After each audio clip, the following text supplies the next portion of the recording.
Hey, Tammy, you want to go fishing? Hey Troy, I mean, it is a nice day outside. Definitely looks like you're ready to catch something. Yeah, well, this kind of fishing we can do from our desks, What do right? you From the mean? well, we can do fishing. I mean, I think I've heard of that. Is that like when people try to mess with your computer? Yeah, so it's called fishing. Technically, what it is the bad actors will use techniques to try to gain little bits and pieces of your information so that they can gain entry into a company's network or maybe private email server or something like that. So how do I know the difference between what looks to be a regular email and something that people are phishing for? You know what we did? We invited Jonathan to kind of explain all this stuff in a little bit more detail, and I have a video of him. Would you like to see our little Q&A that I did with Jonathan? Sure, that would be really helpful. All right, so hi Jonathan, how you doing? How's it going? Hey, good. Hey, we were talking about fishing, and I know we're not talking about like hooks and worms and stuff like that. What is a phishing scam, or what is a phishing thing that's going on with this? Just like regular phishing, bad actors will send information out in an email and try to lure you in with a hook.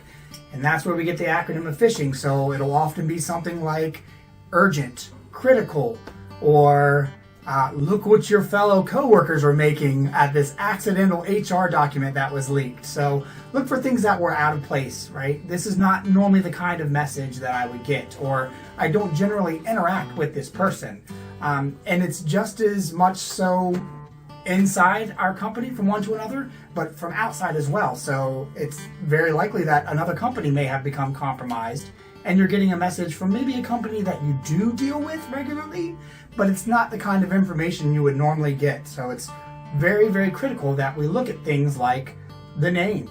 Does it say David Schuster, but you look at the email and it says #1 CEO at hotmail.com? Obviously not coming from David. Does it have things in there that are trying to press you and make you feel like you're under a time constraint when you shouldn't be? Hurry now or you'll miss out on your next paycheck, things like that. So it's super important that we know it's coming from the person it really says it is. It is the type of information we expect. And if there's a link and you're unsure, always reach out to that person via phone or other ways of communication to verify before clicking any link. Okay, so we have built in a way that we can report things that we feel might be phishing. Now, Absolutely. can we do that no matter if we might be wrong? Absolutely, 100%. So it's never wrong to be too safe. In those events, anytime you report using the fish alert button, it sends it to the IT department for review, and it also sends it out to Microsoft to look at that kind of email to help prevent it if it is a valid scam. And more so, if it was an internal simulated, you get that kudos and great job message saying that, hey, you've caught us, great job being aware and alert. So we talked about this a couple months ago. I talked about phishing and stuff like that, and being aware. Is there a heightened awareness now? Absolutely. So we want to be vigilant always. However, within the last probably 3 weeks, we've seen the rate of phishing and scam emails far beyond anything we've ever seen here at HGI. Even so, where we're receiving it from other goodwill organizations that have been compromised just within the last week.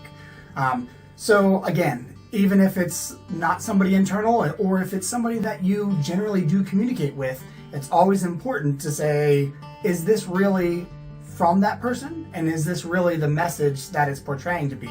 Just because it comes from Sally Q over at this company that you work with frequently doesn't mean that she wasn't already compromised as well. Understood. And this can come through any of our devices, right? It doesn't just have to be our desktops or laptops. It can come through 100%. our phones, 100%. anything that we use to connect to our network. Yeah. So should we, when we're using our own personal devices, use the guest Wi-Fi rather than the corporate Wi-Fi. Yeah, absolutely.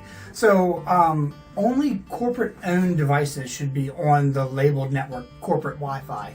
And that's because it has a higher level of access, and corporate-owned devices are already secured to help prevent breaches or things like that. So if you are using a personal device for work, maybe you have a personal cell phone and you get a stipend because it's easier for you to process your work, you want to make sure you're using the guest network that's open and available for you to continue doing your work, but just helps keep the company safe.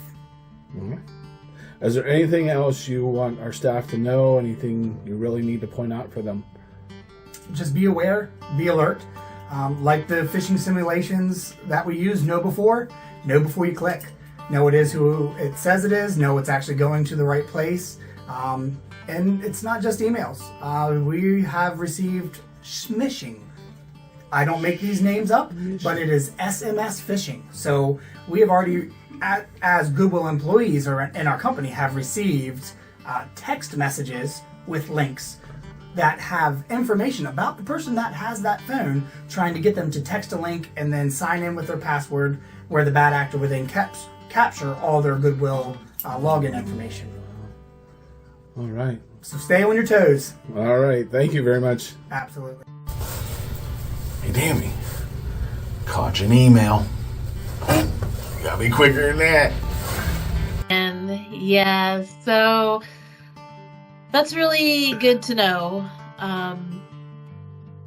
We just really need to be careful because we don't want people getting our information and using it in a bad way. And so, like you said, Troy, if there's anything that you're worried about, it's always good to check with IT and see what they have to say about what you're getting. You're gonna always smash that fish button. You know what? We'll see you next time.